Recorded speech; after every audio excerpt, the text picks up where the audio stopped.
Yo, what's happening, people? And welcome back to the Tiki Taka podcast, where you're going to hear hot takes, unbiased opinions, and hopefully have a couple laughs along the way.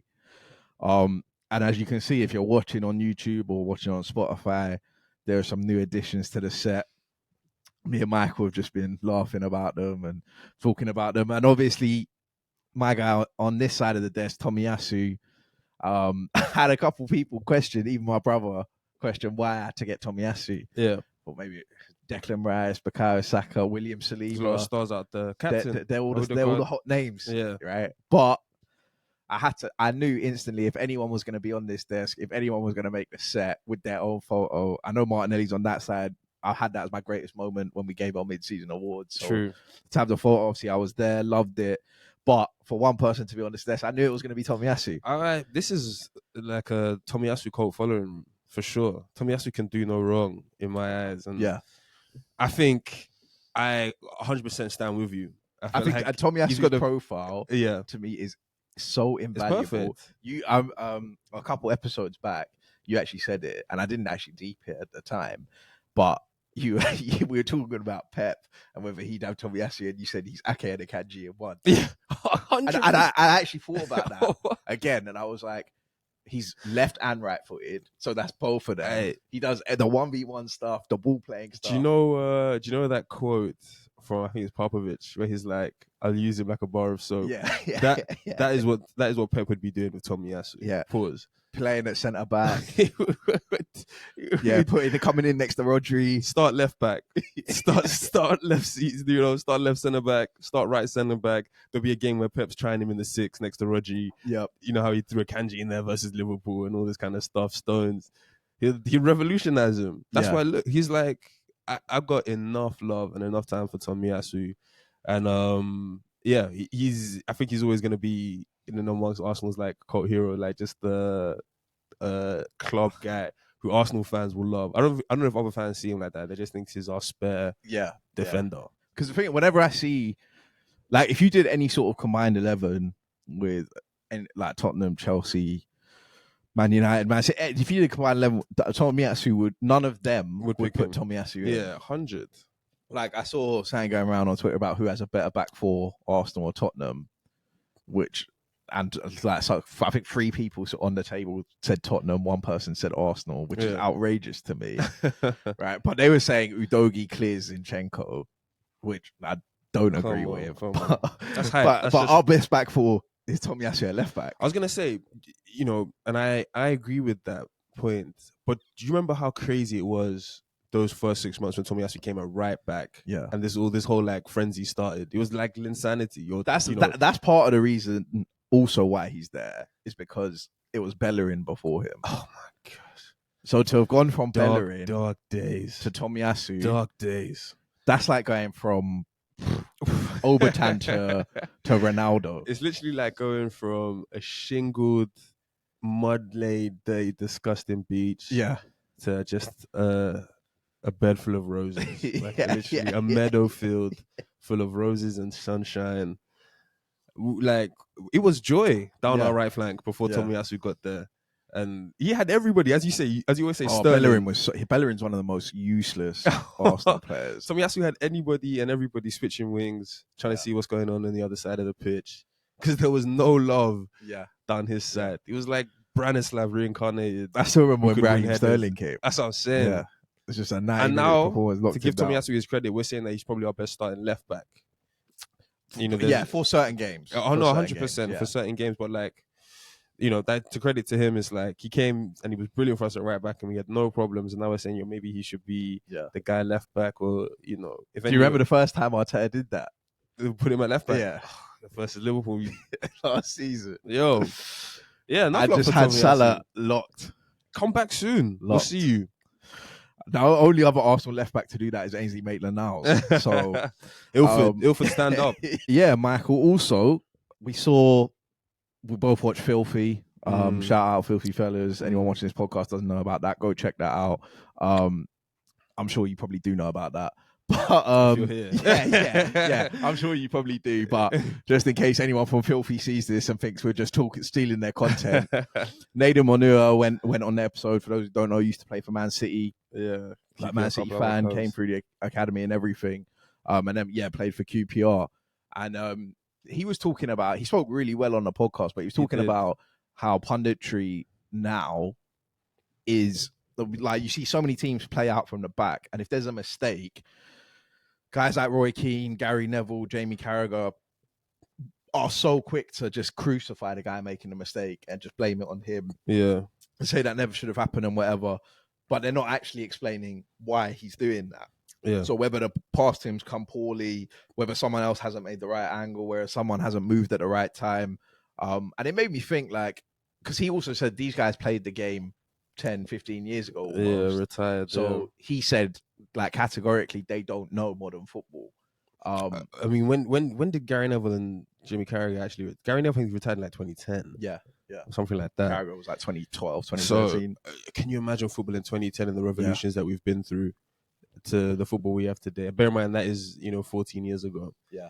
And it did make me think that, imagine what kind of analysis of the actual game and what's going on in the game we could get if we had, like, a Man City player who's played under Pep come and be a pundit on Sky. But it's just something that I never really thought about because, and Nedem Onouha said this, because they're just on the screen telling us what we're telling us, and it's just, and sometimes it's entertaining. Sometimes you want, like, I think it's, he wasn't a fan of Gary and Jamie on commentary, but I don't mind them on commentary because they at least have some passion in the game. They're entertaining to listen to, especially if it's Man United. You want it, especially Man United, Liverpool. You want them both there. It's true, and I think he did make some points that stuck with me, in the sense of, he was saying that what people are paying for is analysis, and sometimes it's more just Gary and Neville's sort of fan reaction than analysis. And maybe him as a pro, he has been in how many, pre-meetings, player meetings, team meetings, sort of, tactical sessions, all this kind of stuff. And he loves the game, obviously. And that's what he wants to see on TV. People talking about the game the same way he learned about the game, the same way he wants to share his knowledge about the game. So I can definitely understand his frustrations. And to your point, like, a lot of the stuff you brought up is like, you didn't even think about that because you realize how much of a monopoly Sky have and BT have or TNT have over this. Like, when somebody has monopoly over the market, you don't even realize what other options are actually I just thought, this is the level of analysis we get. And that's it. I speak English. Yeah. You speak English, Maybe other guys, they do it differently, but I don't speak French. I don't speak Spanish. I don't know how, Exactly. So we are at their mercy to a certain extent. And I definitely agree with the point he was making, where it was like, Gary and Jamie say their thing and the rest of the pundits just sort of like mimic what they say and not so many other words. And it's like, they own it. That's their space. They own the platform. And I agree, like, to some extent it's entertaining, and then to some extent you definitely also want, like, unbiased, just pure analysis of what's going on. Because do you remember how much we were getting onto them, or we didn't like it, but they were forcing this David Raya Ramsdale thing. Has Arteta made the right decision? He brought it on himself, narrative, and you can't have two good number ones. One has to go.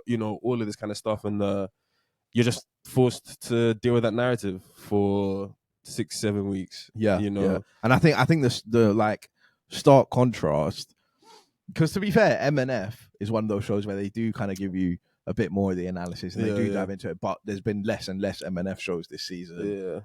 Last year or 2 years ago there was almost like one every week, but the stark contrast was when Gary O'Neill went on it.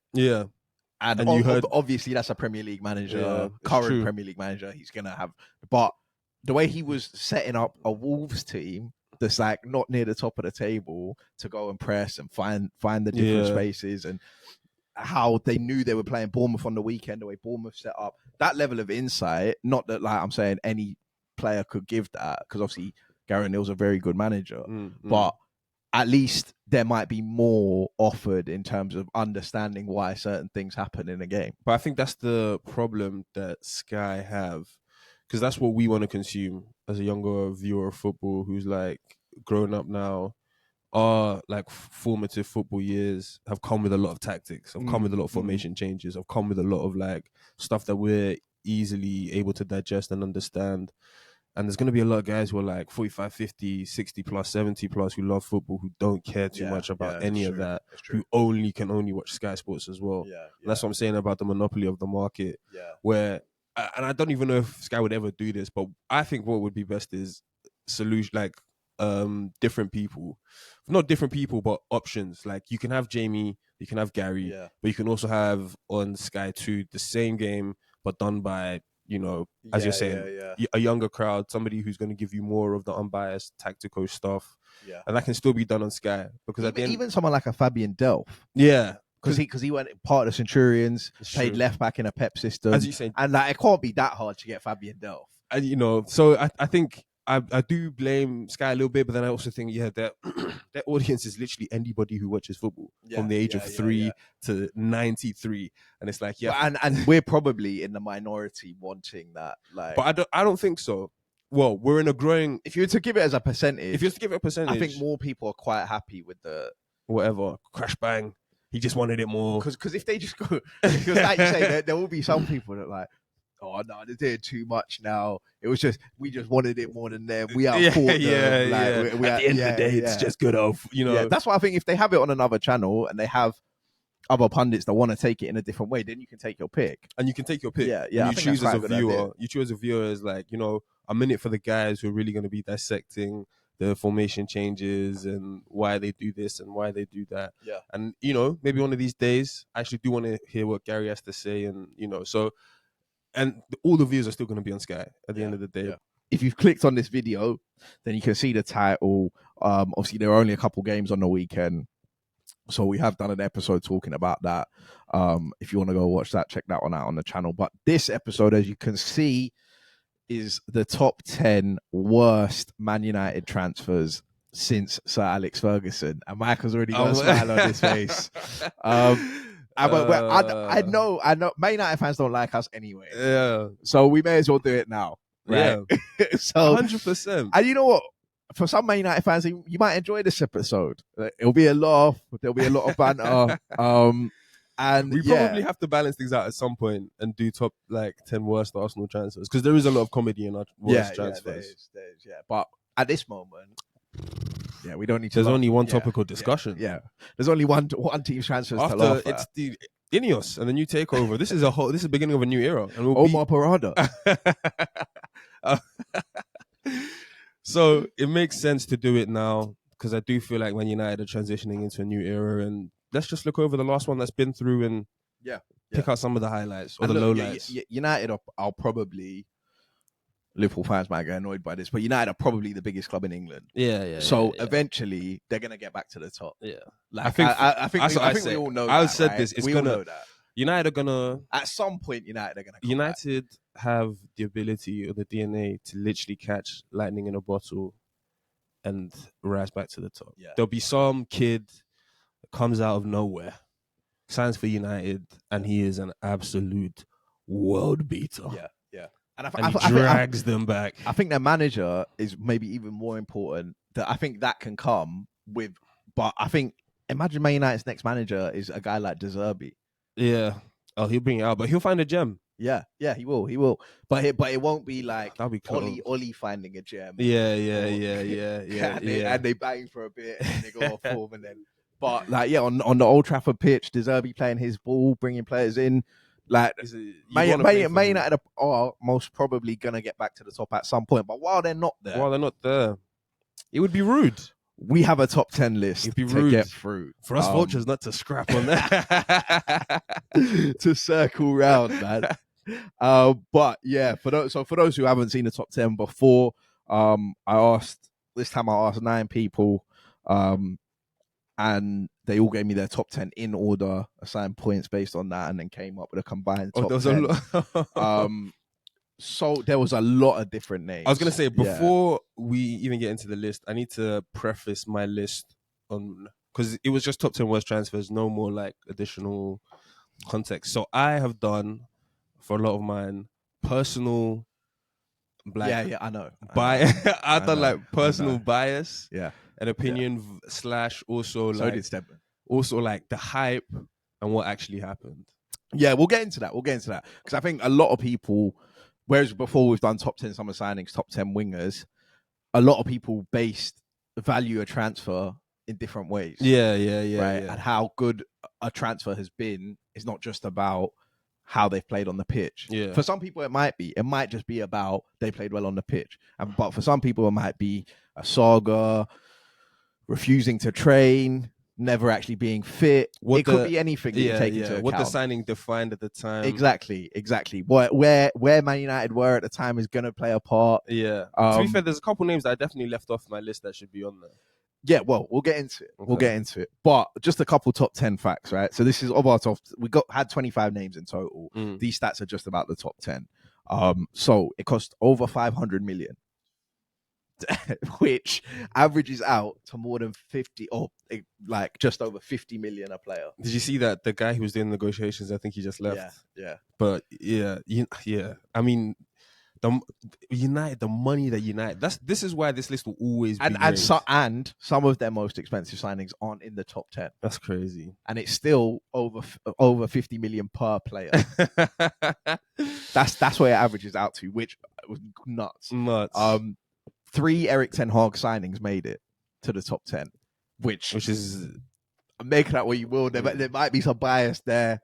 But 3 of his signings made it. 3 Ole Gunnar Solskjaer signings, 2 Louis van Gaal signings, and 2 Jose Mourinho signings. Okay. But getting into it now, these names up to the top 10, I'll kind of go through them quickly because there's so many of them. Some of them we don't need to talk about.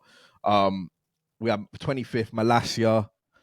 Michael, I was the only one who voted for him. I can explain this. Had him bottom of the list. Go on. Malacia, I put him in my list because of what he epitomized. Yeah. Like, Man United signed Luke Shaw, God knows, 2016 or something. Yeah. Luke Shaw has been in and out the team. Earlier than that. Luke Shaw, I think it was a Fergie signing. So he's been. But yeah, I mean, he was one of the first after Fergie. Oh, is it? Yeah. So he's been in and out the team, injury, form, whatever it is. Man United have tried literally every year, to replace Luke Shaw, to sign somebody better than Luke Shaw. And after about 9 years of this like constant issue of never replacing Luke Shaw, I thought signing Malacia as competition for Luke Shaw, who has played even less games than Luke Shaw himself, just epitomized not learning your lesson for the last 10 years. And that's why he's a top 10 worst transfer. Because even if Malacia... That's definitely a personal beef, though, for you. that's the hard... Because everything you just told me tells me that Luke Shaw should be number 10. No. And I'll go into this now, because I had Luke Shaw in my top 10. Right? But, again, I was the only one that had Luke Shaw. So he was 21st. I had him 8th on my list, right? And the reason I had Luke Shaw 8th, you just spoke about guys so these players, all played a stint at left back for Man United, a significant stint during Luke Shaw's tenure there. Yeah, Ashley Young, Matteo Darmian, Daley Blind, Marcos Rojo, Diogo Dalot, Alex Tellez, and Tyrell Malacia. They all came after Luke Shaw and played significant stints at left back. So how can you sign Luke Shaw at the age of 21 or whatever, have to sign 7 left backs to replace this guy, still not find, and Luke Shaw is still your best left back? So, and I transfer stinker for me. I agree with you 100%. But the reason why I've gone for Malacia is because he epitomizes all of those names that stink. After Dallo, after Darmian, after Young, after Rojo. Yeah. You've looked at the list as you're a transfer guy. You've looked at the list. All right, it's been 6 attempts to replace him. We need to get a good left back. Yeah. Ten Hag comes in and he says, "This guy Malacia, he's up next." Yeah. Okay. So that's a big what it represents, and it's exactly like we are just mediocre. What it represents for 7 years, never learning your lesson. Yeah. Signing Malacia. Yeah. Who had 1 or 2 good games at the beginning. Ten Hag knew him from the Dutch league, though. It epitomizes. You should have double checked. You should have quadruple checked. If Ten Hag said, I think Malacia is nice, you should have said, we've signed a couple of shitty left backs in our time. Let me just double check that this guy is nice. And where is and the thing is, obviously Malacia's been injured, and Man United fans would want us to mention that he's been injured. Yeah. That's my point. And even when Malacia comes back, that's a problem. And even when Malacia comes back, from what you've seen, do you really think Malassia's gonna go and kick on and push Luke Shaw? Diogo Dallo's playing left back. Like, how long are that Wan-Bissaka's last? now doing the Yeah, left yeah, back yeah, thing at yeah. times. Like for me, I had to put Malassia in there because what he represents all of the Rojos, all of the Youngs, all in one. Yeah, fair. And it's 2023 when they bought him, or 2022 when they bought him. And after all of those mistakes, you really looked at Malassia and said, "Oh yeah, that's who's getting Luke Shaw out this team." And Luke Shaw should be in the list, but the reason I don't put Luke Shaw in there is because, unfortunately, Luke Shaw he's done not his thing, but Man United, when they sign Luke Shaw, they think he should be at the club for 10 years, but we should have won the Premier League, X, Y, and Z. Yeah. But he's done the bare minimum. They didn't want Luke Shaw to be at Man United for 10 years the way Luke Shaw's been Exactly. at Man United for 10 But at years. least Malassia won't be there for 10 years, and he's not going to replace Luke Shaw. Didn't you hear in your... But either way, this I is agree with you. We go again. Yeah. But didn't you hear in your say, you only have 2 years or you're gone? This is the new mantra. Oh, see, Man United are coming back. We will see. Man United are coming we back. will see. But to be honest, no matter what you'd said there, I still would have believed that was a personal beef. Maybe it is. But because you spoke on Malassia before. Keeping tabs. Malassia watch. You know when Lippy calls him Maleficent. He's trash. But anyway, 24th. One person voted for him. Fred Bat had him. I actually think Fred's a half decent player. He was. I actually think Man United miss Fred now. I think they could do with a guy like Fred.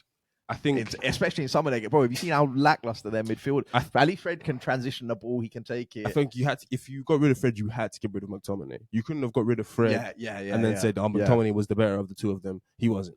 For sure. 23rd, Casemiro. One person had him. Armand had him. That might be agenda driven. That might. But to be fair, when you actually look at the transfer, and we said this at the start of the show in terms of like what it means to people, what it represents. Casemiro, they had this debate on Filthy recently. Yes, he had one good season, towards the end he kind of tailed off and whatever, but he scored in the cup final, won a trophy. He had one good season, but now he's on that massive deal. They've got another 4 years of Casemiro earning whatever he's earning. Yeah, 300 or whatever. Yeah, and potentially looks like his legs have gone. He's getting injured. I can see where Armand's coming from in this. I can see where he's coming from. The only reason I don't have Casemiro in there is because, one, he did have a good season, and two, I think Casemiro, it's not that he's pretending to be a bad player, but I think that if a manager was to come in and sort of breathe a new life into the club, you wouldn't get like vintage Casemiro. Yeah. But you would get Casemiro to a decent level. It wouldn't be worth the money you're paying him, and he would never justify the transfer fee in the long contract. Because that might happen. Manager might come in and Casemiro might perform at a higher level for 6 months. Yeah, it's not going to be long. Yeah, he doesn't have long left. Yeah. But I do think the Casemiro that we are seeing now, and even the in and out of injuries and all this, it's just because there's a lack of like focus and trust in the man. I don't think he believes in what Ten Hag's up to, and I feel like he's just like, I'm just going to earn my money, sit on my stacks, play FIFA. Exactly. And that's similar to the Malassia thing you said about Man United not learning their lesson. Yeah, it's true. Pogba's just gone. You've still got Van der Beek there who can't get in the team. You've been there with Falcao. You've been there with Cavani. You've been there with Sanchez. You've been there with all these old guys, and now you're gonna give Casemiro a 5-year deal. Yeah, it's crazy. It's crazy. I can see it. I'm not mad at it. 22nd was Dan James. You were the only one that had him again. But to be fair, more people could have had Dan James. Dan James definitely could have been in there. Dan James for me was just a personal vendetta. And it's also like Man United should never ever be signing a Dan James. For me, it was the hype around Dan James because he scored on his like debut or the first game or the first 2 games. It was like 3. He was like 2 and 3 or something like that in his first 3 games. I mean, United fans were going on about Dan James like he was up. Like he come from the Championship. You've just got him English gem. You know how they lay out the yellow brick road. He was meant to go to Leeds and they stole him away. Like they lay out the yellow brick road of he's just gonna eventually get the number 7 shirt, play for England, and just kill it for United in England and get 200 goals. And I was like, Dan James is not that guy, and nobody was listening to me. And I was they was putting Dan James in conversations with every winger in the league. Like, where does he rank versus Dan James? He's definitely not the worst wing at Man United have signed. He's not. But that's why it's Definitely personal not. for me, because I had to endure the whole. Oh, but look how quick he is. Yeah. Oh, he's rapid. Look Hey, at the miles per hour clocked. some of those wingers don't even have that. So we'll get into that because yeah. that phrase, Man United fans put out the yellow brick road. I'm going to use that later on. But yeah, moving on. Luke Shaw, 21st, already spoken about that one. 20th was Ronaldo. I was the only one that had him. I had him 6th. I was surprised more people didn't have him. Nah, did his thing. He scored goals. But this is my thing of like, on the pitch, I'm not like saying anything about his performance really, because he bagged 18 league goals. Yeah, it's crazy. Man United would probably kill for a player like that right now. Yeah. But the whole saga around it, the Piers Morgan interview was crazy. The Piers Morgan interview, him forcing his way out, was crazy. Telling Piers Morgan he has no respect for Erik ten Hag, who is the Man United gaffer. It was crazy. This is one of Man United's greatest ever players, one of the Premier League's greatest ever players, and he's telling you that your manager, he has no respect for him. This is when, and sorry to caveat, but this was when I was walking down the tunnel. This is when I really enjoyed Sky, when all of this was going on, and it was Roy Keane and Gary in the studio, and Ronaldo was walking down the tunnel, and Ronaldo and like, you know, the boys were divided. Some of them loved him. Jamie was killing him. His teammate. Yeah, it was. Those are good days. Yeah, but I kind of also hear Ronaldo's points, and maybe bias aside. Okay, not bias aside. I'm a Ronaldo fanboy, but I do think that Ten Hag probably wasn't looking him eye to eye and treating him with the respect that he thought he commanded and deserved. Yeah. And then to kill Ronaldo a little bit, he definitely acted like a baby. Yeah. Once he realized he wasn't getting the respect he thought he deserved in the dressing room, he definitely acted like a baby. But that was United's mistake, because obviously United didn't check with Ten Hag about whether or not he wanted Ronaldo. Yeah. They were like, he's coming in.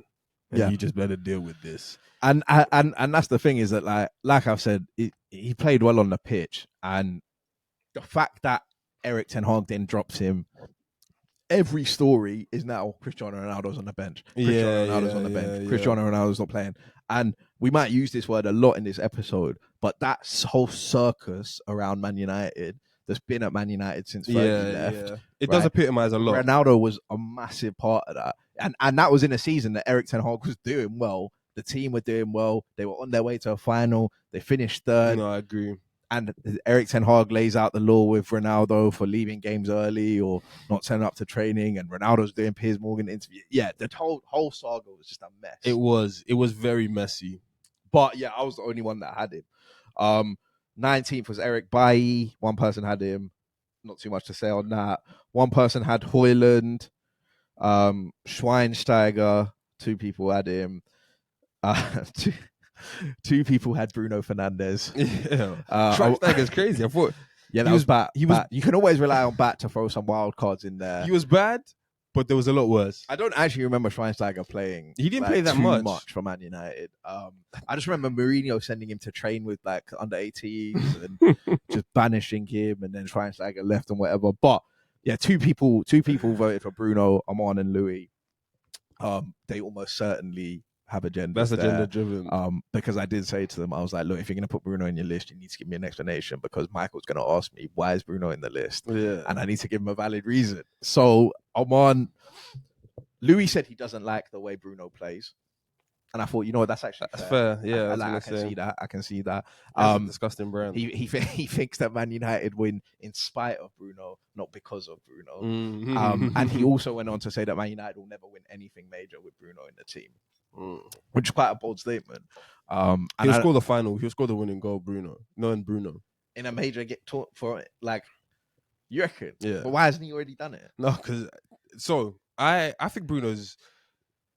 Like... There was no way Bruno was going to be on my list. I think Bruno, exactly. I think Bruno's... Yeah. I think... No, he's not trash. But to say that it will be him, like... Because I think he... It's more likely to be Rashford. No, I think Bruno, unfortunately, is like... in a weird way, one of the only guys with actual quality at Man United. And like when, like for example, but that doesn't make for example, the goal he scored this season versus Fulham, yeah, is a goal I can see him scoring in a Europa League to make it 1-0. You can see it. I can see. Yeah, like but he's been at Man United for 4 years and he's never done it. So that's what I'm saying. Because I like he stinks. When he stinks, he stinks. Yeah. But even when he stinks, and that tends to happen when he gets to a final. Yeah, and that's what I'm saying. I'm not here to defend Bruno, but I'm also here to say that there is quality within him, even though he stinks. He's 100%, like even though he stinks, I agree. there's quality within him. I'm really just playing devil's advocate for the podcast. And I do think that he is so arrogant or so much of like whatever that he would keep taking shots. He doesn't care how many times he loses the ball. He doesn't care how many times he gives it away. Yeah. So he's more likely to get it done in the final. Because one, he has the quality, and two, he doesn't care enough to clam up and start being shy. And like he's just gonna shoot from 35 yards. And one of these times, I think I agree with you on that, and he probably has done that. But in the finals that Man United have played, he's been semi-finals. Like he just hasn't turned up. He's not that good a player. And then you start asking, but he's also the Harry Kane question, like, can this guy turn up when it really matters? Bruno is such a tough guy to honestly. But for me, my thoughts personally, he was never going to be in my list. I do think Bruno's a good player. He killed it at the beginning. Yeah. Killed it. I still like Bruno's numbers are very good, and obviously you can say stats and whatever, but it's a big part. It's a big part. Like if you're putting up goals and assists, you're having an impact on games, whether you like the way it happens or not. He's doing it. He surpassed expectations. And maybe not now, but like at the beginning, he definitely surpassed expectations of like when you buy a guy from the Portuguese league, you don't think he's going to score an assist in every game for the next, 35, 40 games, or however long that run was. Yeah. Like you don't buy a guy from the Portuguese league and think, this is a nail done. Yeah, the way he came in January, it was mad. Yeah. But we'll move on. 15th was Fellaini. 2 people had him. I considered him to be fair, but didn't put him in. 14th, Mkhitaryan. You had Mkhitaryan. Yeah, I just thought he stank, and and I had to deal with the whole like they were doing comps of the the Dortmund day. And to be fair, when he came to Arsenal, I was doing the same thing, but they were doing comps of the whole the Dortmund days. He's back, Shinji and Mkhitaryan, and it from head to toe, Mkhitaryan never felt like a Man United player, and it just reeked of like. We need to get a name who's out there. Yeah. Just satisfy the fans. Yeah. And the fans ate it up, and there was Then we had Schneiderlin. A couple people voted for Schneiderlin. I thought about Schneiderlin, but there was worse people. Like this is the theme for me in the Man United list. I was looking at names, and I was like, oh man, that's such a poor signing. But I was looking at other names. The list is horror. Yeah, but I was looking at other names, and I was like, yeah, but he's definitely worse. Like Schneiderlin was a poor signing. But there's worse people than Schneiderlin. Like he at the bare minimum had 0 expectations and just didn't even live up to that. A lot of guys had huge expectations. And, moving on, Di Maria got a couple of votes. Again, I think Di Maria's time there, obviously. But that's part of it for me. I didn't vote for him, but he was only there for 1 season, and then he refused. I mean, Malassia's only played for like half a season. That's what he's Rojo. He's young. And then 11th was Paul Pogba. 4 people voted for him. Me and Uzi had him the highest. We had him second. Paul Pogba was second on my list. How comes? Again, similar to the Ronaldo thing, man. The guy's come through your academy. Yeah. That is, he's left for free. You've then bought him back for a world record transfer. And then he's left after his contract for free again. Yeah. How? That's crazy. How have you not learned the first time? How have you let him run down his contract and then leave for free? Again, Paul Pogba on the pitch. I actually went to Old Trafford and saw him play, and even seeing him play there Paul Pogba is one of the best players Man United have had post Fergie. Yeah, I agree. Right. So again, that's not really similar to the Ronaldo thing. I'm not really saying anything about how they played on the pitch, but again, laying out the yellow brick road. What was it? Stormzy in the Man United announcement video. Oh, gosh. Pog back, right? Laying it all out for him. And then he comes back. This is the guy who's going to take us to the title. Jose's coming now. Jose's going to win it. Pogkaku, all of it. Yeah, the whole Circus, saga around it. Circus, exactly. And then in his like last game or whatever, Man United fans are telling him to F off. And you can see him on the video saying, what do you want from me? What do you want? Just a mess. Again, the whole transfer, a mess. I also think Pogba's one of those guys that's really hard to rate, because I agree. When they spent 100 million euros on him, it was like he's here to win the Premier League. Yeah. He was unbelievable at Juventus. Yeah. Like 2013-14, whatever that season was. He was unbelievable. Yeah, the goals he was scoring. Yeah. Well, even when he went to France in the World Cup, he was probably the best player at the World Cup. Pogba was like one of the more naturally gifted footballers, as you say, one of the best players United have had in that post-Fergie era. But I agree that he didn't have the right mentality always. Like he didn't always push it, and I don't always blame him. He was never usually fit enough. Yeah. Obviously, for some players that can just be injury problems, but for some players it's because they're not doing the right stuff. I think he was also too easily the most gifted in the club, and he didn't always have, like, for France, the reason he excelled so much is because everybody was a good footballer, and I think he plays to the level of the people around him. And if he's around killers, he's gonna show everybody that he can, he can hang. He's the best. Not even that he can hang. Literally, if you give him a midfield partner that can defend, obviously he had one of the best in Kante. But if you give him a midfield partner that can defend, he'll ball out. There was star quality, and there was like a lot to prove that Pogba can shine with the stars. Griezmann was killing it. Yeah. All of these guys were balling. And I think for United, they never put the right team around him, and they never even had good pros around him to get that mentality out of him. But at the same time, he did do some big things. Yeah, he scored in the Europa League final. He won trophies. So I'm not disputing any of that. But yeah, I agree with you. It was a circus, and that 100 million thing. And if you sign Paul Pogba, would you ever play him on the wing? No. Yeah, wing bar. Crazy. Do you remember that? It was. Why would you ever sign Paul Pogba and play him in any game on the wing? He didn't live. He didn't live up to the expectations. And that's not Paul Pogba's fault. That's the gaffer putting him out there. The manager doing whatever they're doing. So again, that's they called him a virus. This isn't me hating on Paul Pogba, because, like I said, I think he's one of the best players they've had. But the whole thing around it, like signing him, playing him on the left, signing him, for United fans, like, we need to unlock Pogba. We need to unlock Pogba. We need to sign this guy. Then he runs down his contract. Man, United fans hate him by the end of it, and he leaves for free again. It's crazy. I agree with you. It's symbolic of like, that's why I had it second. On my list. But moving on to the top 10 now. So at number 10, a guy who has just been ruled out with a 10-week injury, a groin injury. Yeah. A guy that me and Michael talk about a lot.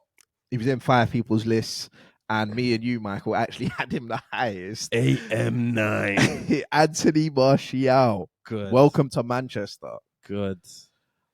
But we both had him 4th, which was fairly high, considering some people didn't even have him on the list. Yeah. I mean, he's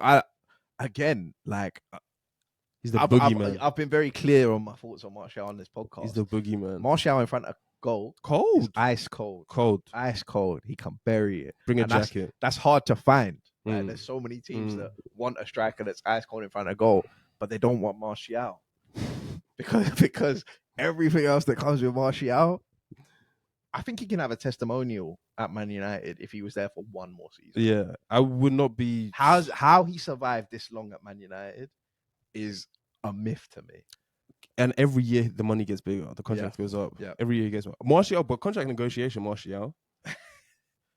Yeah, do you remember when he scored 18 league goals? End of the season. Yeah, that's summer Martial. End of the season, dead rubber Martial. Hat-tricks. What a player.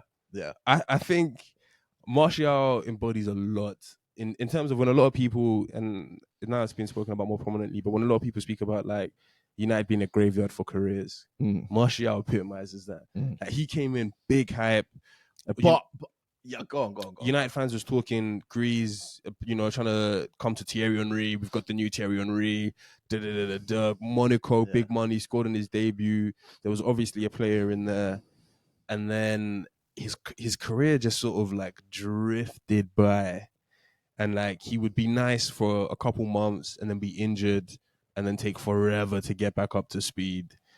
And as you say, we've come to the point now where he doesn't. I don't even know if he has 100 goals for the club. Yeah. And he's been there for Yeah. 9 years. Been there for 10 Yep. years as AM9. That's what they call him. AM9 for Manchester United, and he has the ability to score goals. But like, God, his mentality and his he's a part-time footballer, and we've said Yeah. this a million times over. Yeah. And Martial, in many ways, I'm envious of him because he's as close to Rob the living in football as you can get. Yeah. And he's loved it. And I'm sure he's loved it. I mean, the massive long injury spells on the sideline, picking up his paycheck, like, and to be fair, like the money he's earning at Man United, like, Crazy. why would he ever leave? But where you said Martial epitomizes Man United being a graveyard for careers, I agree with that, and I also think Pogba's part of that as well. Yeah. But I think because Martial, I think, scored in the final as well. Scored a really nice goal against Crystal Palace to win them the final, whatever. But I think the Pogba one, which we've just spoken about, I think is more on the Man United management and the Man United hierarchy. Yeah. The Martial one, I agree. I think Man United has been a graveyard for his career largely because of him.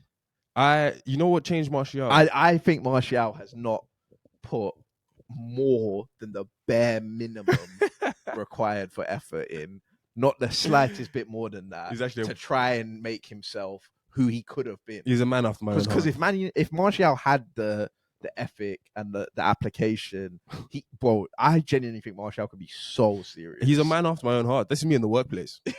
Bare minimum with all the potential. But 100% I agree you with think you. playing football for Man United? Do you know what ruined him? Do you know what ruined Martial? Jose came in and got Ibrahimovic and stripped the number 9 off his back. Yeah. Not even a conversation. It was done. Yeah. And then he pushed him to the side. Martial was playing as a left winger. And Martial was like, yeah, I'm done with football. Yeah. And he just became full on. And then footballer. Oli came in, and Martial was now the striker. Yeah, Man United didn't need to sign a striker. But when that happened, when that overnight conversation between Ibrahimovic and Jose happened, and Martial just came into the dressing room, and he had the number 11 shirt all of a sudden. Yeah. And he looked at Ibra, and he was 6'4", and Ibra was like, Martial was an 18-year-old kid. Yeah. You know, that took all the confidence out of him. Yeah, and to be fair, that's a decision made by the hierarchy. Yeah. But you should bounce back from that. Yeah. As a player, you should bounce back from that. Oli came in. They gave him We the had keys. Bubble Martial. We had a banging in goals, banging in penalties, flicks to Rashford. And his goals are cold. Yeah, they are. His goals are cold. But he never wanted to play football for more than 2 or 3 weeks. Yeah. At a time. I mean, he's always sick. He's always ill. There's something. Yeah, there's always a reason. If Martial is not in the squad, I'm not surprised.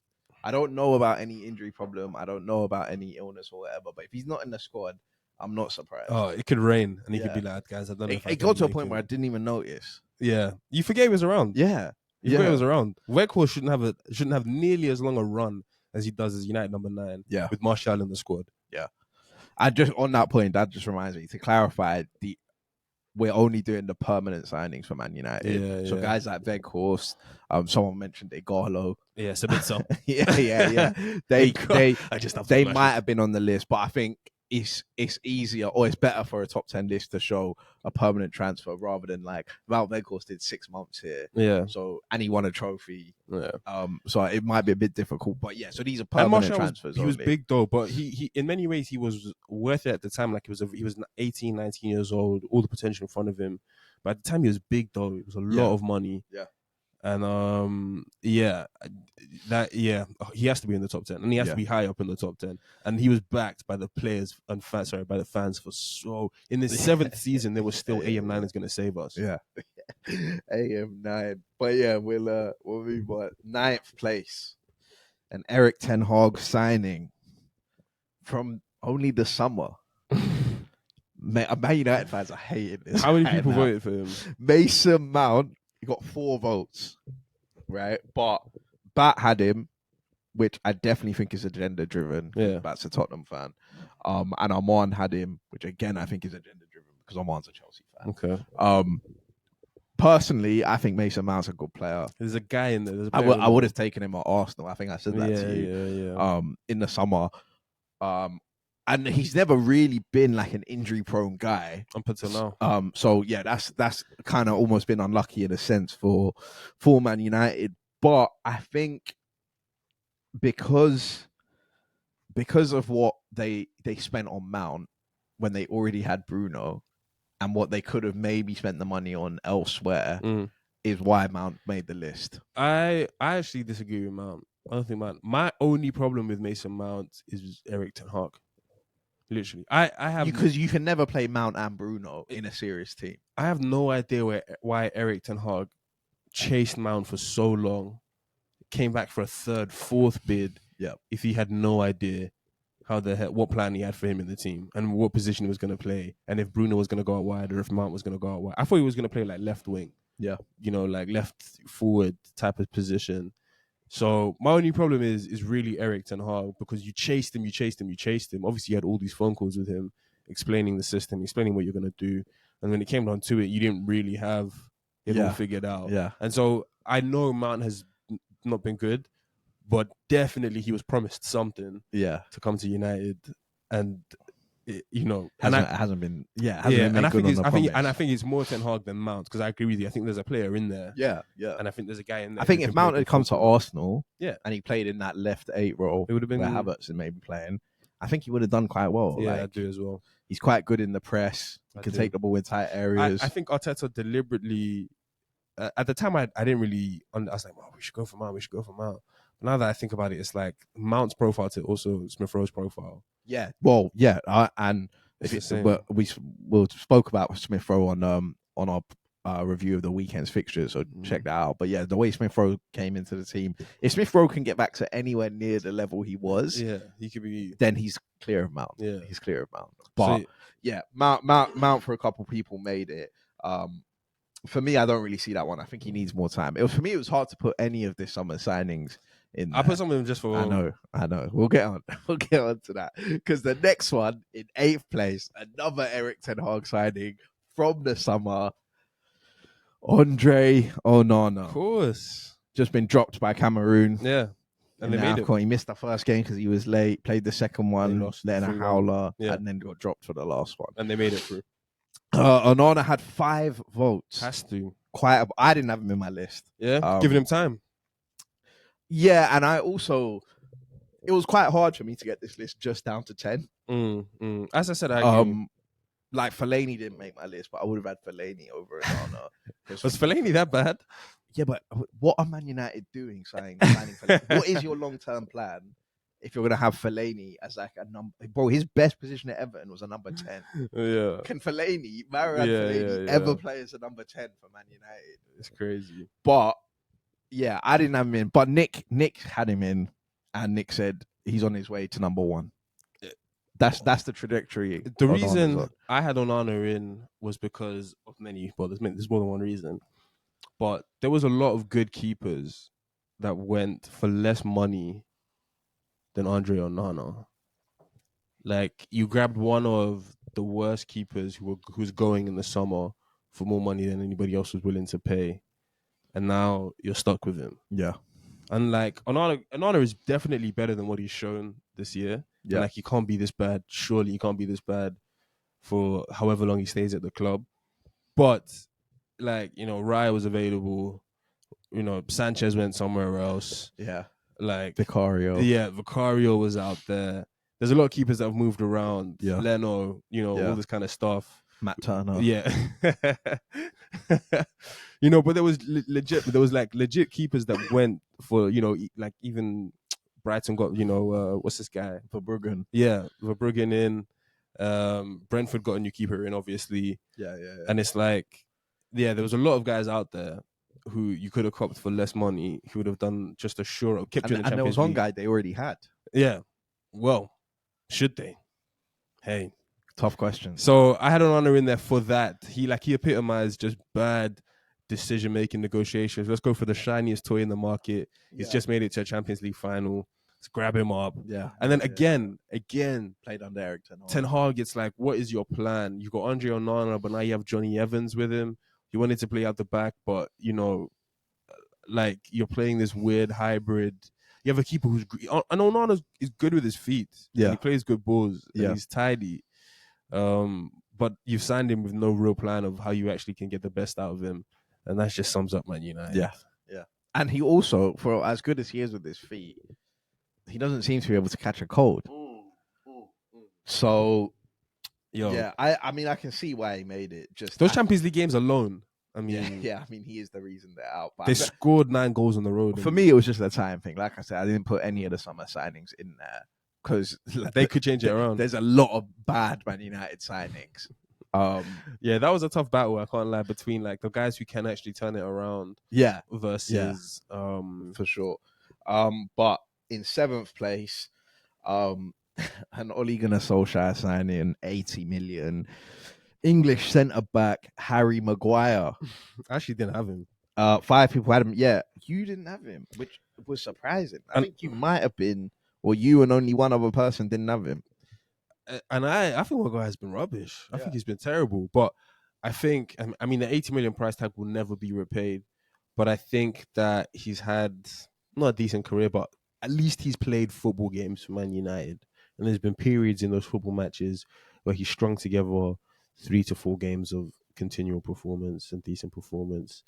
I feel like there's a lot of signings who haven't even done that for the club, who've put in 2 months to 3 months of just decent performances. Maguire has high profile mistakes. Yeah. And that's his issue. And he used 80 million and he had the yellow brick road. He had the yellow brick. Talk about the yellow brick road.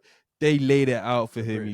He's just going to be there for 10 years. Yeah. He's just going to be, you know, the next Rio. Rio, Beckenbauer, but English.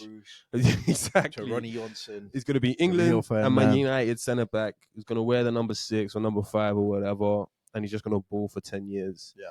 And it's been bittersweet to see his downfall. But I just think that he's probably, despite never living up to his expectations, outperformed some people who never got anywhere close to their expectations. At least with Maguire, for a couple of game weeks, you saw what he could have been, or a player in there, or why they thought it was worth spending 80 million. Some people, you never even got to see a glimpse of why they spent the same amount of money, if not more.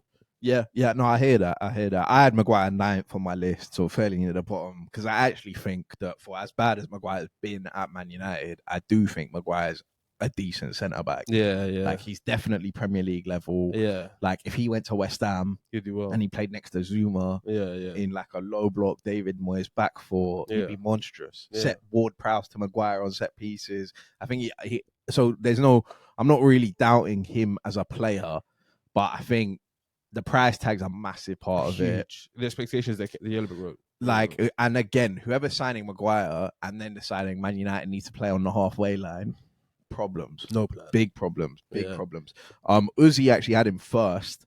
And I think I can see why, because then not only have you got the price tag and then his performances, but then he got given the captaincy by Ole. Yeah. The Greece situation. He was Man United captain. I went to Old Trafford. I've only been to Old Trafford once. And I came back and my main takeaway was, these Man United fans hate Harry Maguire. Yeah.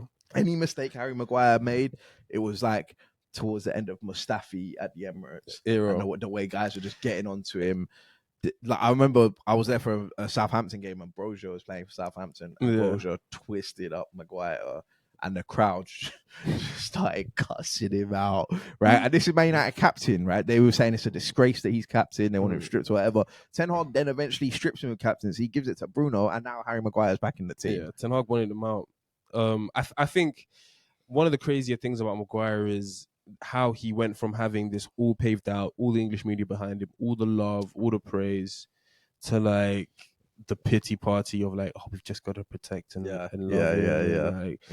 You know, like he went through all of it, and I think it's tough to actually go through that, because English people will back you versus anybody to the end.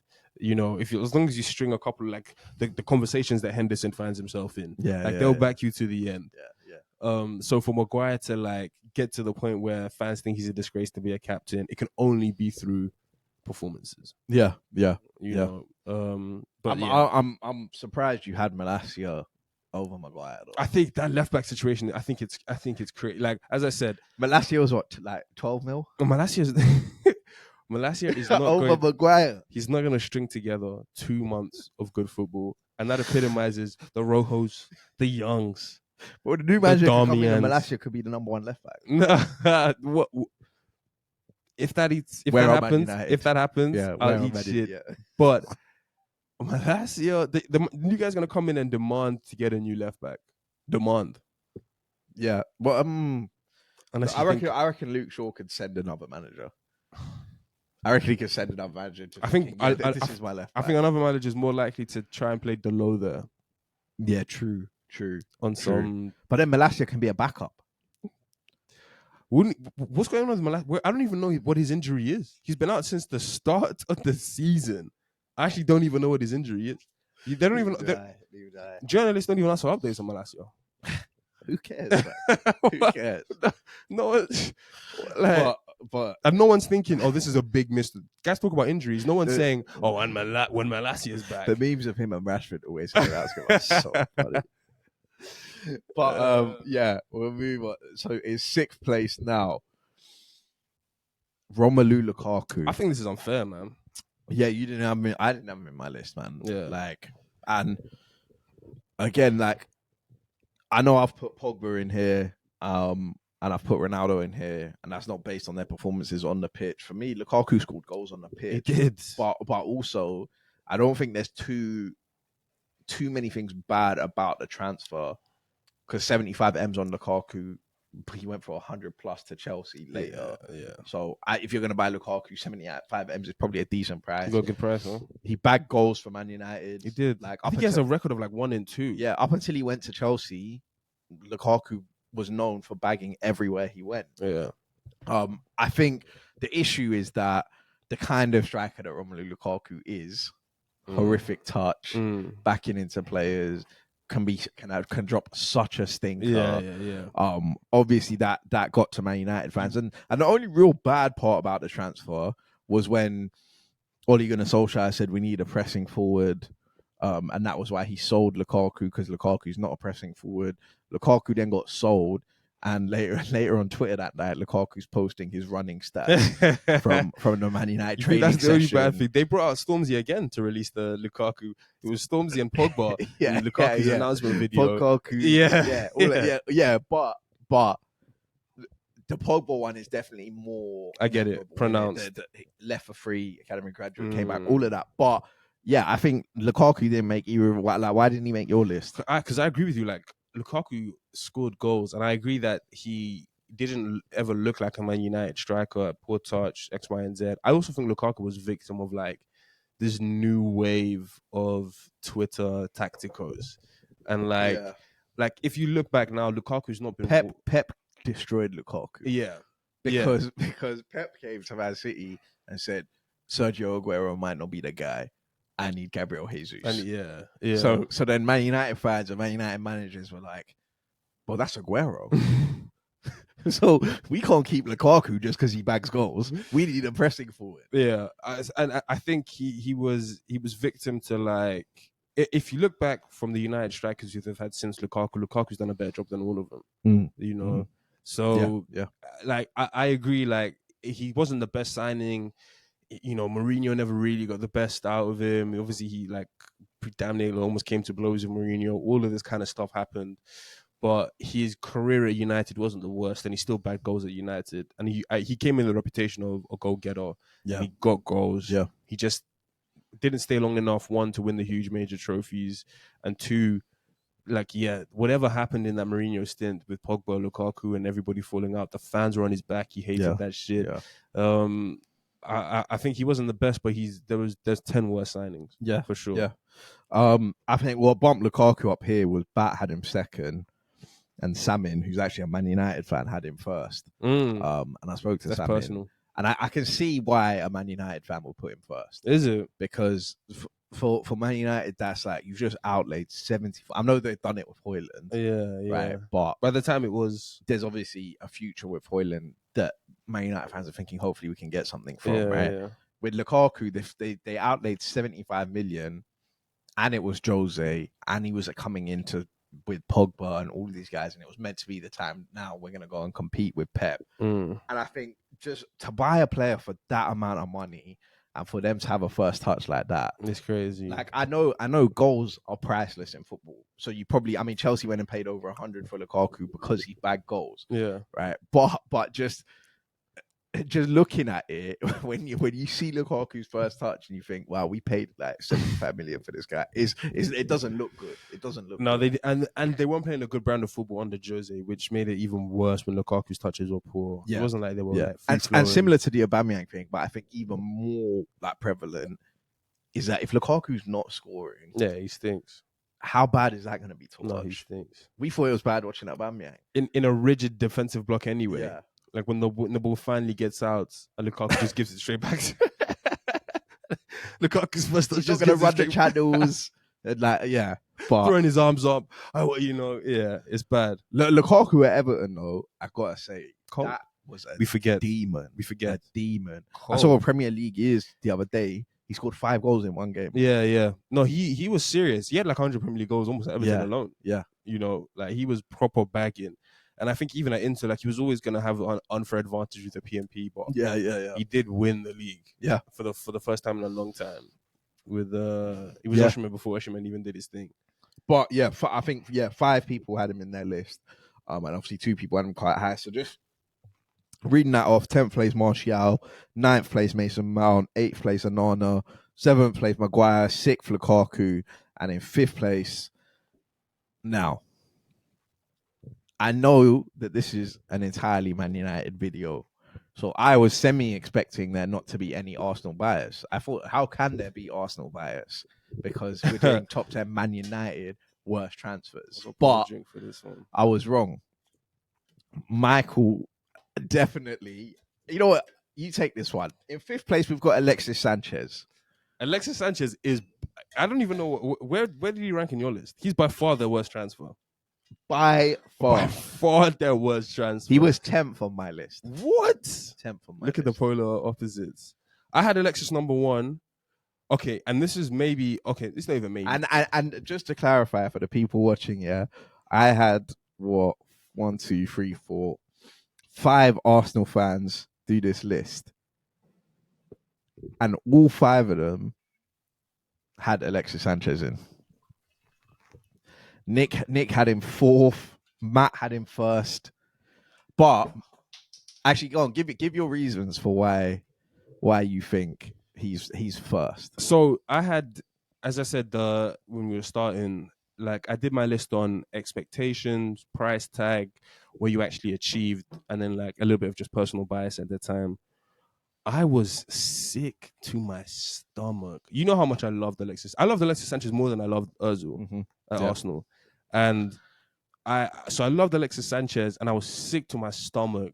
This was peak prime Arsenal banter era when our 2 best players were just going to leave for free in the summer. Yeah. Like that was just an inevitability. Yeah. And Ornstein was tweeting and all of these guys was like, and agents were talking, and like Alexis Sanchez was so clearly talking. The worst thing is he was talking to other Premier League clubs about joining on a free transfer, our best player.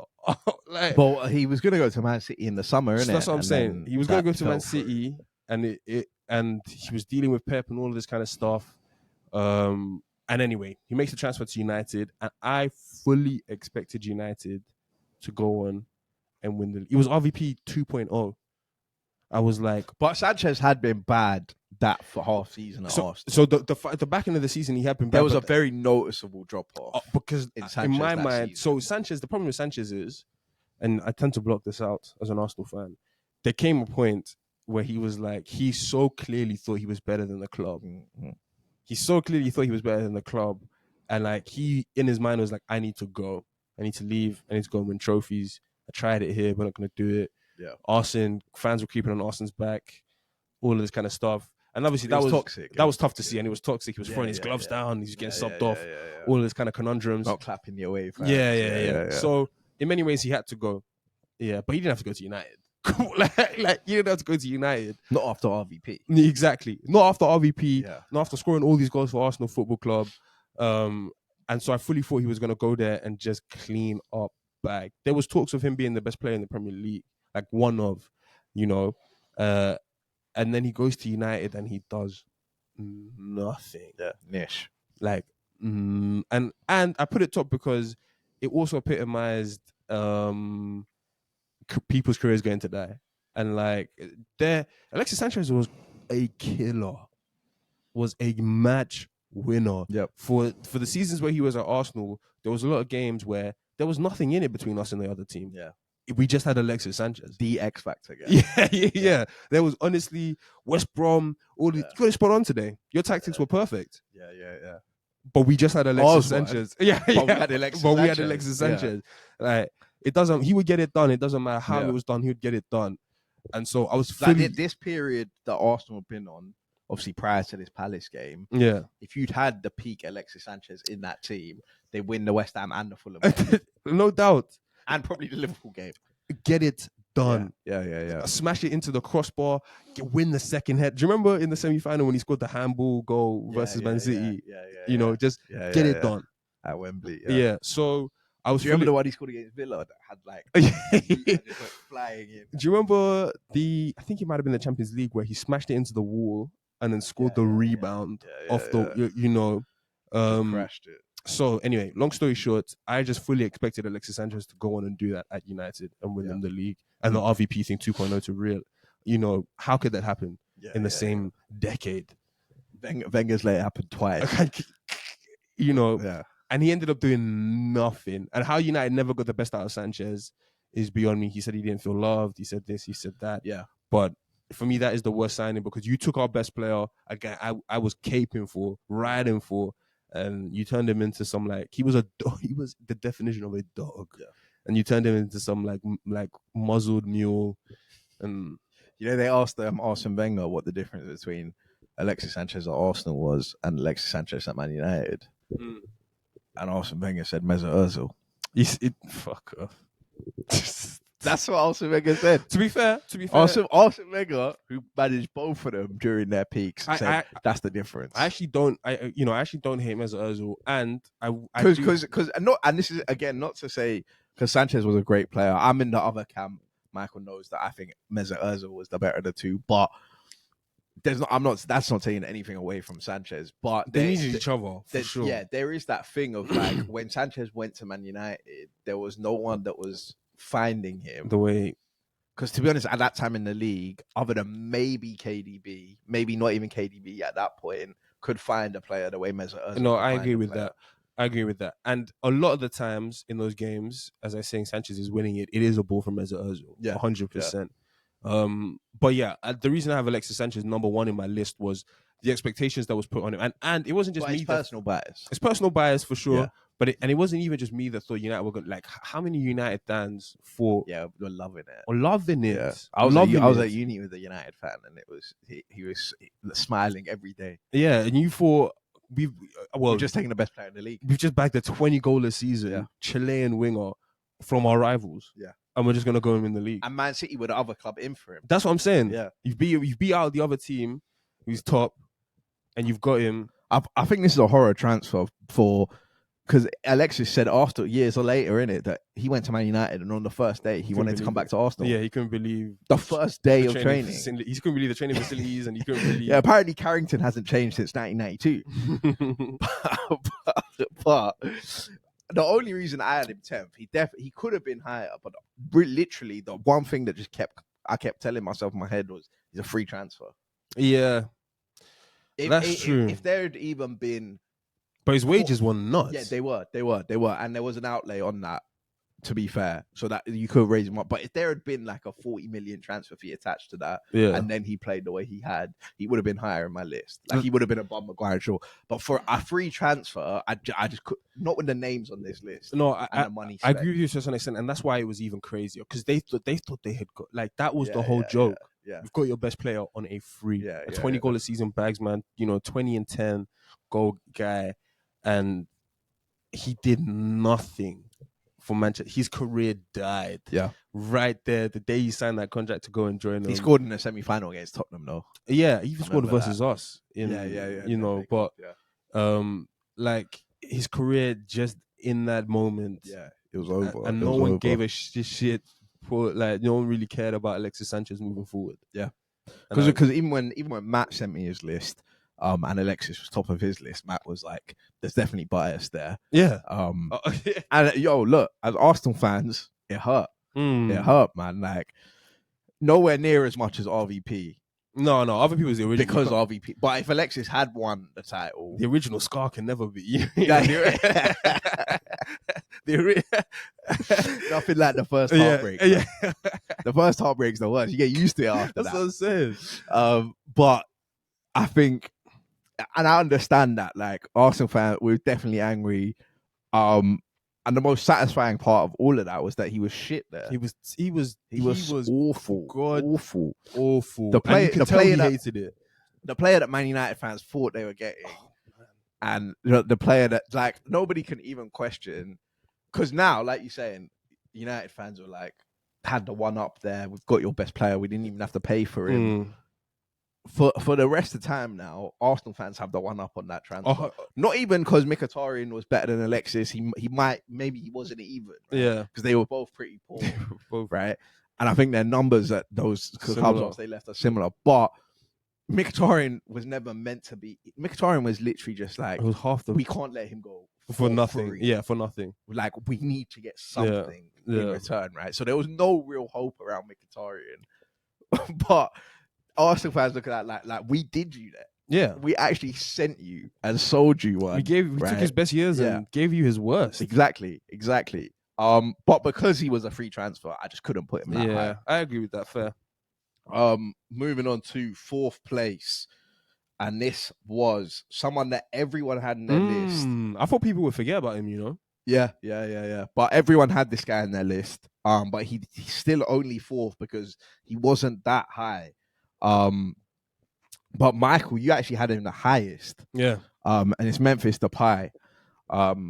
Came under Louis van Gaal. I think everyone kind of remembers Memphis Depay for that moment at Stoke when he tries to head the ball back. He's playing as like a left wing back in LVG's total football system. And I think for me, the main reason Memphis Depay made it to my list was because of what he's done post Man United. So I agree with that. And another reason why he made my list was expectations, hype. Man United signed him like 6 months before he joined, and there was the whole, yep, that's it. We've just replaced Ronaldo. We've got him. Number 7. Number 7, it's locked off. Most selling shirts. He's scoring free kicks galore. I was getting every free kick he scored. I remember he was connection with LVG. I remember he was scoring free kicks, and guys were like, "Oh, is that it? Is that the last free kick he's gonna score for Ajax, whatever Dutch club he was coming from?" And they were like, oh, "He's just gonna fit in seamlessly. He might have a better technique than Ronaldo. It might." And there was the whole like the yellow brick road was paved for Memphis Depay to just go and replace Ronaldo. Be, as I say before, lightning in a bottle twice, and then as you say, the fact that there is actually a player in there, you know, and he was only at United for 2 seasons. They cut their losses so early. They like it all round. He was the OG of the signings, the Sanchos to come, the Antonys to come. Yeah. He's the number one guy of like, there is obviously a football player in there, but how on earth United haven't got anything out of him? Even the slightest. They paid big money for him at the time. As I say, all the hype about Ronaldo. For United, 1, to cut their loss in 2 seasons, and then 2, for him to actually go on to be a good player elsewhere, play for Barcelona, play for Atletico Madrid, you know, play for Marseille, Champions League, all of this kind of stuff. It sums it up. Yeah. And I think, it says it all that we had 25 different names on this from 9 different people, but every single one of them put Memphis Depay in their list. Sticks in the brain. He's the first one. Like, everyone knows that transfer just did not work out the way it was supposed to. And what he did at, I think, Lyon after that, and then Atletico. Yeah. And then Bayern for a period as well. Do you remember he was balling out at Bayern? Not Bayern, Barca. I think because of all of that, because when he left Man United, and this is the thing, because this was early Man United post Ferguson, like 2016 when he left, I thought, maybe this guy's just a dead player, right? But then you see the pattern of Man United. Man United's just a dead club for these guys to come to. I don't know. But at that time, I just thought Depay wasn't a guy. So then when he's gone to when he's gone to Leon and whoever else, and he's balled out, I'm like, okay, well then the problem clearly is at Man United. Yeah. And for them to not get anything out of him anywhere near what he's gone on to prove, like he's played Champions League probably almost every year of his career. After that, he scored goals. Like, yeah, and I definitely think that there is Memphis Depay under a good manager in the Premier League can succeed. 100%. Like, he had all the ability, and the highlights were shoved down our face about how skillful and quick he is, and how good he is, and he's young, and as you say, the Dutch connection. Like, it was just a transfer that was meant to be. He even had the personality of a Man United player. Yeah. Kind of confident, kind of Rapper. Yeah. Turn up with the chain, but play football. Yeah. Dedicated on the pitch. It was all there. It was literally all there. And it was so long ago, I can't even remember whose fault it was altogether. But just the fact that, as you say, they got nothing out of him. Yeah. Like you say, you thought some people would have forgotten about him. I thought a lot of people, he's not a mememorable guy. Really, they've done it. He was the beginning, and then they just repeated it. He's like my opposite to Malacio. Like, and I think because I sent the list of all the players that you could pick from, I think that obviously helps, because then people can look at that and see the pie. Maybe if I hadn't sent that, maybe people wouldn't have even. Yeah, he doesn't spring to mind. First things first. But we'll move on. Obviously, Memphis Depay, and the gap now from 4th to these top 3 is big. Like the amount of votes these top 3 got was undeniable. Really. So in 3rd place, Donny van der Beek. Yeah, stunk from the beginning. You might have thought that we'd forgotten about Donny and that nobody had voted for him, but of course, everyone but one person didn't have him. That was Louis. Didn't have it, and Nick and you had him the highest. You both had him 2nd. Yeah. I had him 5th. I had him behind Martial. But I mean, Donny van der Beek's an obvious one. Like, he just has not played for Man United. Yeah. And the biggest thing, and he wasn't only going to Solskjaer signing, but that was another factor of Erik ten Hag can get the best out of Donny van der Beek. Who I can't remember actually, because they've had so many midfield changes since then. I distinctly remember when they signed Donny van der Beek. I was having a conversation with my friend Zach, so shout out Zach, and we were just like, Donny van der Beek on his own is a good player. Well, in Erik ten Hag's Ajax team, he was balling. Yeah, but then I was like, but where on earth does he fit in with? As that's what I'm saying. It was Bruno. Who was playing in the 6 at that time? There would have been Fred, Matic. Matic was in there. Pogba was maybe Bruno wasn't there. So it was Matic. Could have been Pogba, and there's somebody else anyway. And I was just like, yeah, he doesn't really fit in this midfield 3 at all. Yeah, and they've just spent like 50 million on it. Yeah. And I just knew from the beginning that he was like, it was almost like signing a starting, point guard, but you already have an all-star team, and now you're just asking him to run the second units. Yeah. And your second unit isn't good enough. Yeah. I was just like, where is he? You're gonna wait for him to drop out, for Pogba to drop out, and then for him to, and eventually when it happened, and you realize he might honestly be scraping 50 appearances for United. I don't think it's that high. I really don't. And that is crazy. And that is crazy. How long he's been there, for the fact they've kept him. I remember maybe 2 years ago, I saw Donny van der Beek give an interview on Rio Ferdinand's YouTube channel saying, I'm back in training, I'm getting fully fit, I'm ready to come back into the team. And I can't emphasize how important it is that Erik ten Hag's gone back there and Donny van der Beek still can't make the matchday squad. It's crazy. He's had his injuries and whatever, but even then, he was on loan at Everton. I was going to say the Everton stints, like, it stunk.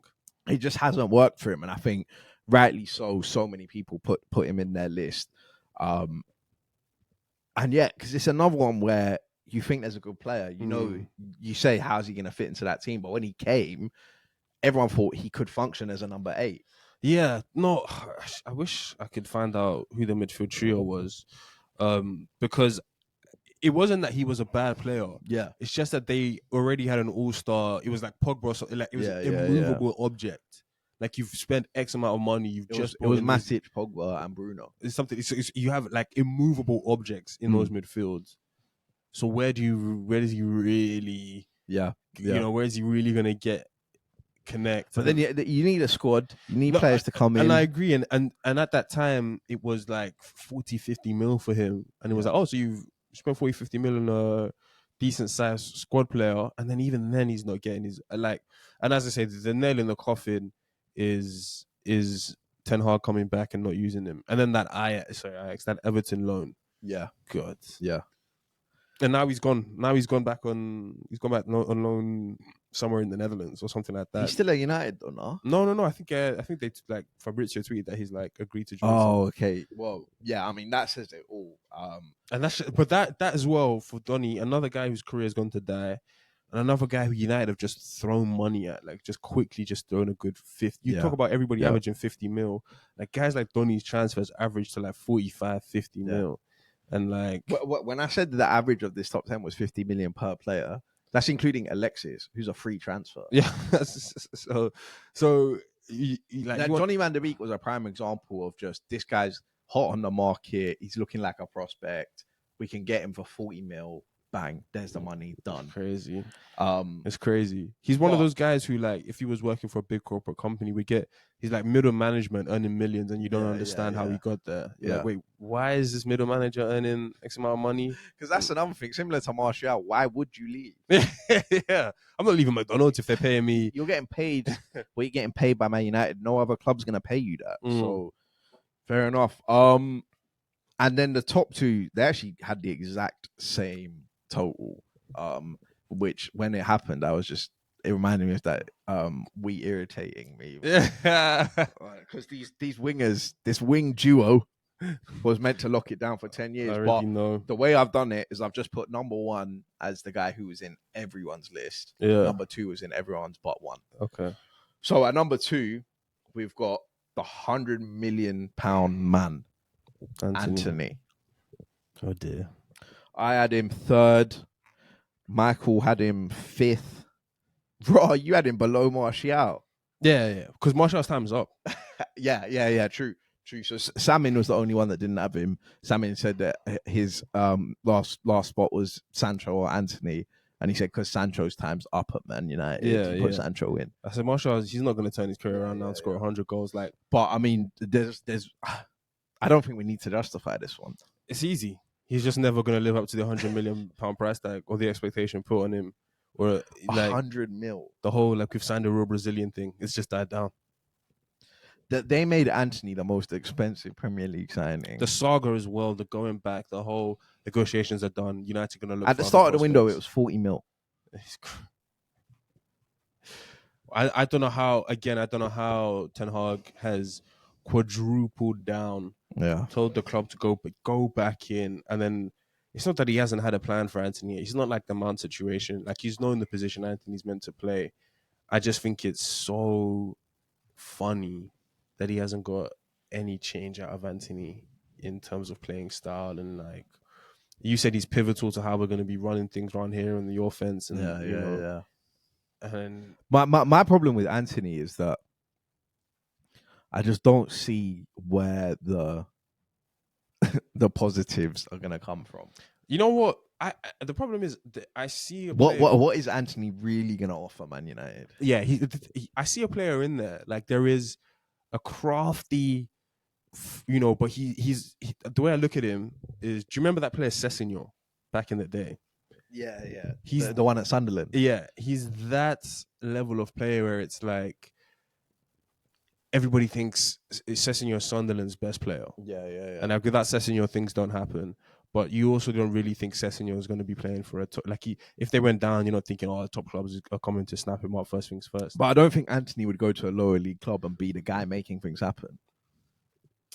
You don't think? No. I think if he went to a team, what team would he go other than the bottom three? I don't think he'd be making things happen in the sense of, like, it would always he would still churn out goals and assists, but he would be the playing style, make things happen. He would be the guy. Like, would he go to Forest and be more of the guy than Gibbs White? Or would he go to Palace and be more of the guy than Eze or Elise?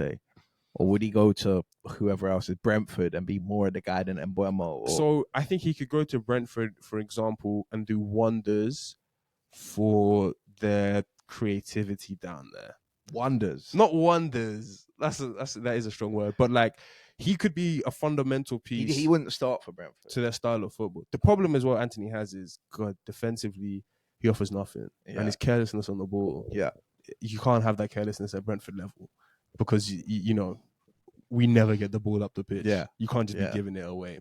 But I've seen managers like Anthony's cut in and whip or try and shoot, and that's not going to help Tony. So this is my thing. My only point is that he's so young, and there is clearly a decent shimmy shoot, and that can get you 16th to 20th in the Premier League. Yeah, and they can not base a playing style off you, but you can be a major factor.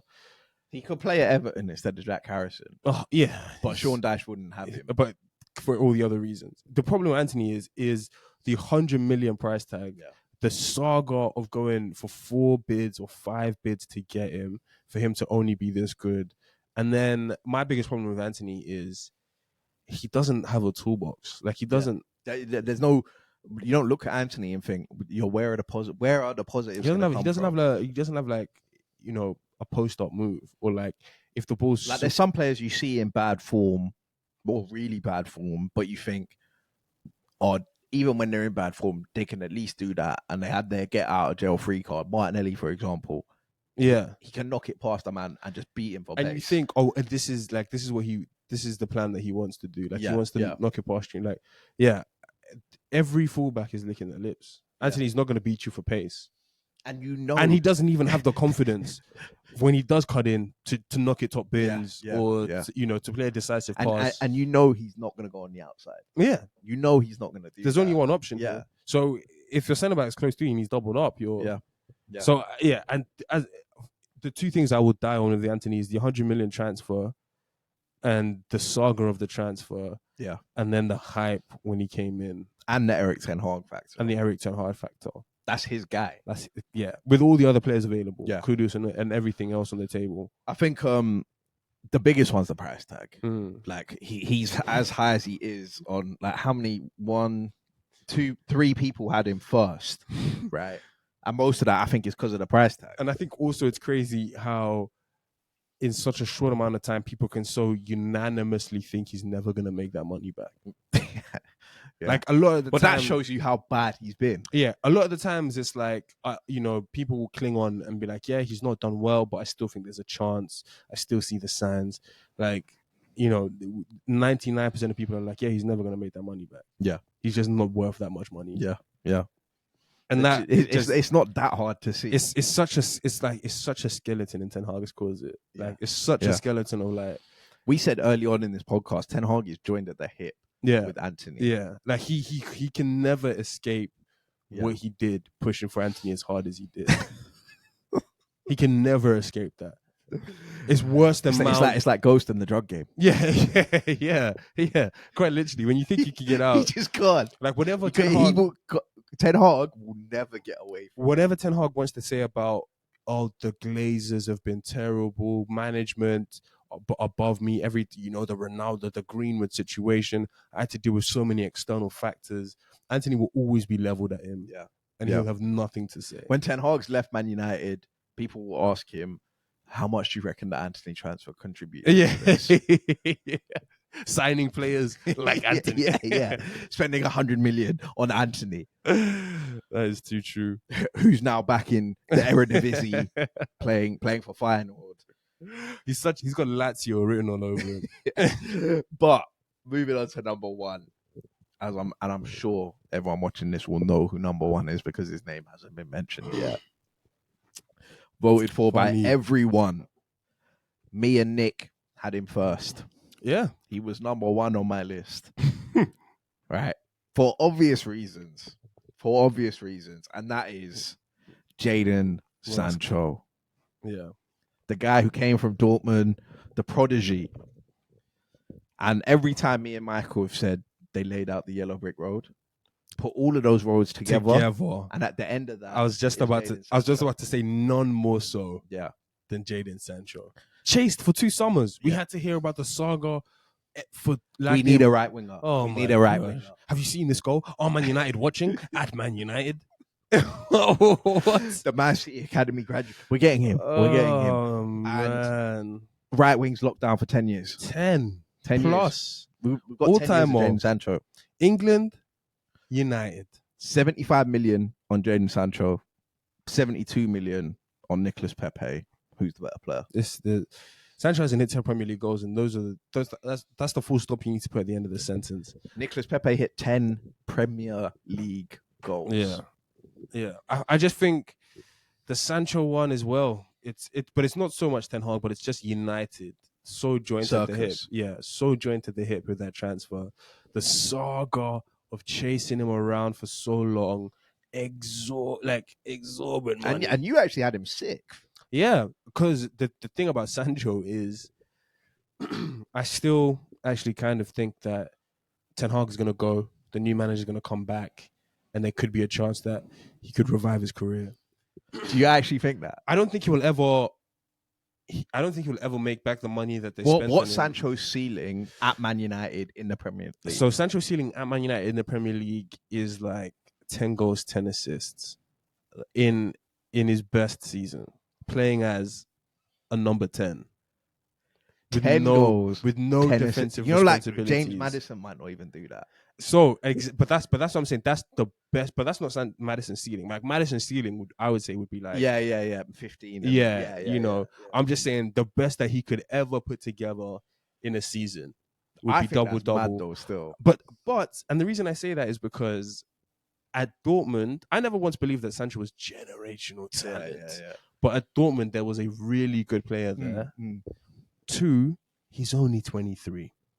He's only 23 years old.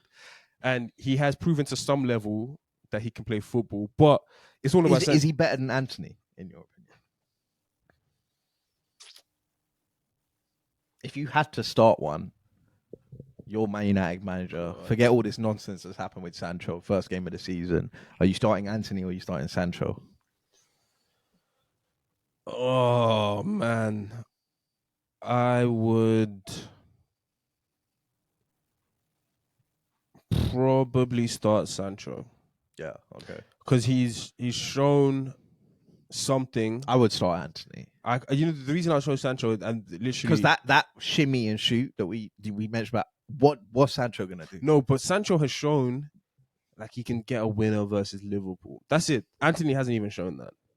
He scored against Barca. Yeah, but come on. That tap in. He scored against Arsenal. That was a good goal. But I just think that Sancho has, honestly, he has a bit more pedigree than Anthony. Yeah, that's fair. And also, like, it wasn't just him doing it in the Bundesliga. He was balling out in the Champions League. He was at Dortmund. But he epitomized, I don't think there's like a redeeming quality factor with Sancho in like, this guy's at least gonna offer us this. Yeah, I completely agree with you. I just think that he has the natural ability to get 10 and 10, but I don't think he will ever marriage that with the mentality or find a club that would accommodate that with what he wants in salary as well. Yeah. And I think we haven't even mentioned, obviously, we said they chased him for 2 years and whatnot, but then he's now had this beef with Erik Ten Hag.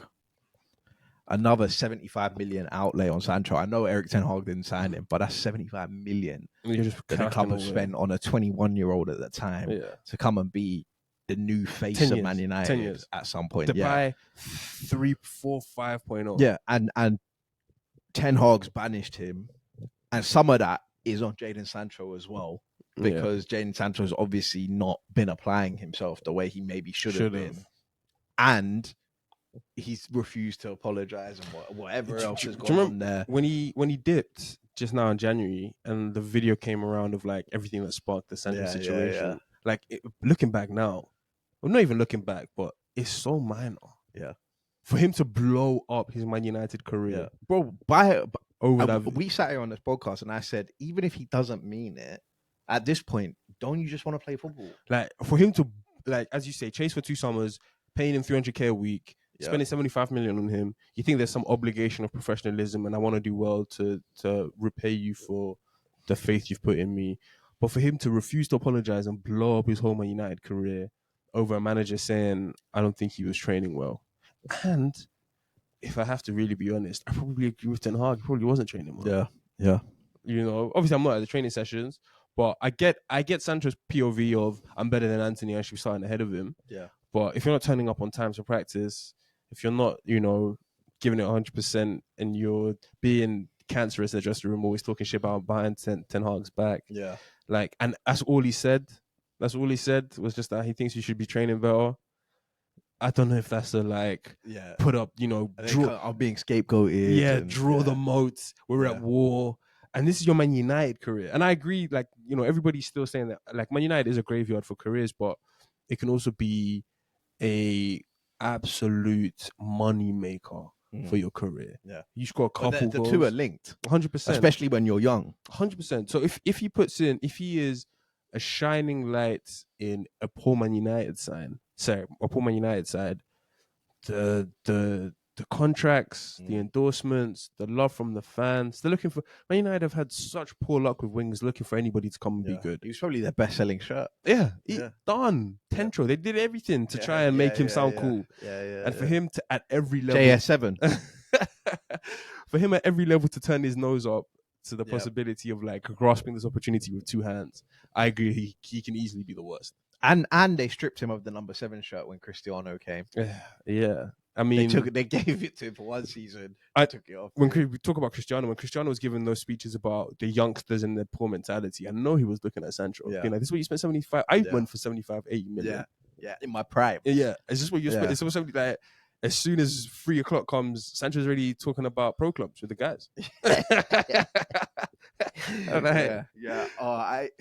For me, it's that thing of the gas around the Sancho. gas as well, and that has to be right. No. I can't anymore. No, Pepe's done. But he's finished. But yeah, I mean, Anthony was actually first on more lists.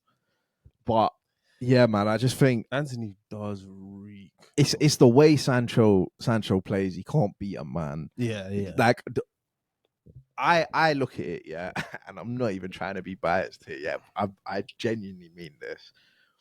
What Man United, because I didn't watch much of Sancho in the Bundesliga, right? But what Man United fans pitched to me about Sancho, the player that Sancho was, right, is Reece Nelson. And I genuinely mean that, right? What they thought Sancho was, Reece Nelson's a good winger. He is. He's a Premier League winger. I don't want to put any shame on Reece Nelson's name. And when I see Reece Nelson tight spaces, you think it was tidy 1-2s. Yeah. Can beat a man. La croqueta. Can go either way. Right? Can hang one up to the back post. Right? Can score goals. Yeah. Right. That's everything I heard about Jadon Sancho. I think, but Reece is actually doing it. I think as well. What didn't help Sancho was the drastic difference in numbers. Like he was getting double digits in goals and assists in the Bundesliga, doing well in Champions League semi-finals, round of 16 games, and then to come to the Premier League and not do it versus Southampton, not do it versus the lower league guys. You know, there's the drastic difference in quality. Once there wasn't that, and he came to all of the Twitter narratives about the Bundesliga. And like the highlight, when there isn't a high line, it worked versus Hertha Berlin. You know, like he came to all, and he couldn't get out of that cage. He couldn't beat any of those cases. He didn't have a post-up move where once they switched the ball to him, he knew this is what's going to beat the defender. And then his confidence got worse and worse and worse. It all round to like it 75 million. You chased him for too long. And to let it also just easily just disappear like that, to send him back on loan to Dortmund, to fall out with a manager and all, like in 2 years, to fall out with a manager, to all of this kind of stuff, Ranić, all of it's circus. It's just such a chaos. It's a circus. That's the best word to describe most of these transfers. But yeah, this was fun though. I'll read back the top 10 to you now. So 10th place, Anthony Martial. 9th place, Mason Mount. 8th, Onana. 7th, Harry Maguire. 6th, Lukaku. 5th, Alexis Sanchez. 4th, Memphis Depay. 3rd, Donny van der Beek. 2nd, Anthony. And number 1, the worst Man United transfer since Sir Alex Ferguson, Jadon Sancho. Damn. Any MVPs and rookies of the week? MVPs, I'll give one to Poch. Made a final this week. Yeah. First season at Chelsea. If he does go and win a trophy, he'll put the Spurs thing to I've bed. got a few MVPs. Gabriel Magalhaes. Yep. Gabriel Martinelli, Yeah, Gabriel Martinelli. the man on the desk. 100. I did say he would score a hat trick in this game. Fair. Get back on the. And bro, all we got to do from now to the end of the season is just boost those numbers. Hat tricks and dead rubbers. I've got a prediction for Martinelli. But I'll say it in the off. Calm. Yeah, I think that might be it for MVP. Rookie of the week, Troy Deeney. Cape Verde. Oh, I'm gonna give them an MVP. Gosh. Finished top of their group. Yeah, with Egypt first to and qualify Ghana. within 2 games. Done. Yeah. Take me to the second round. I'm not sure if they've been to the knockouts before. I would be highly skeptical. But yeah, and then on the flip side, rookies, Ivory Coast. Ghana. Losing 4-0 to Equatorial Guinea. Ghana. Hosted in your city as well. Ghana. To blow in a 2-0 lead. Poof. 2 goals in stoppage time. Like it means nothing. He let Egypt off the hook. Yeah. And then he sacked Chris Hughton. Chris Hughton has to get the journalists are coming for you on the bus. I would give it to Ghana just for Jordan Ayew taking pens. And how many times can we give it to Joey Barton? Yeah, I know. Literally Troy Deeney. Every week, Troy Deeney has to get one. Calamitous spell at that club. Please. The Troy Deeney memes. Yeah.